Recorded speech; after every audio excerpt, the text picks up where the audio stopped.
اینجا مردم گشنه است یا زن گرفته میرند. در یک هفته 2 زن شنیدید نه شما؟ در بین یک هفته 2 زن، زنی دوم، زنی سوم، زنی چهارم. مردم نان خوردن نداره. ما مخالفت با قرآن نمی کنیم. زن گرفتن رواست، توانایی داری، پیسه داری، نوش جانت، ولی امو احساس مسئولیتی که داری کجاست؟ امو وجدانت کجا رفته؟ شرفت کجا رفته؟ انسانیتت کجا رفته؟ ندیدیم 20 و چند نفر جوانای ما و شما در شب و روز از مرزای ایران آورده شد. 5 نفر جوان در دشت و بیابان از تشنگی و گشنگی شهید شده بودن، خشک شده بودن، جسدایش آوردن، جنازه خوانده شد، در میدیا موجود است.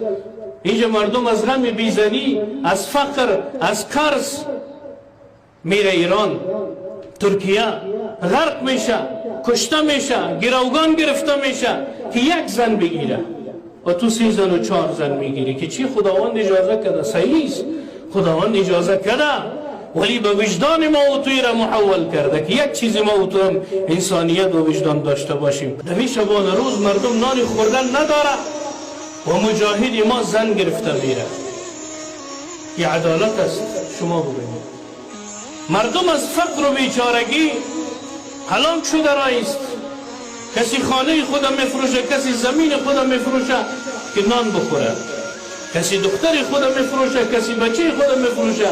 مردم نان خوردن نداره و مجاهد ما زن گرفته میره. شما بگید این رای خدا و عدالت است؟ این مسئولیت است.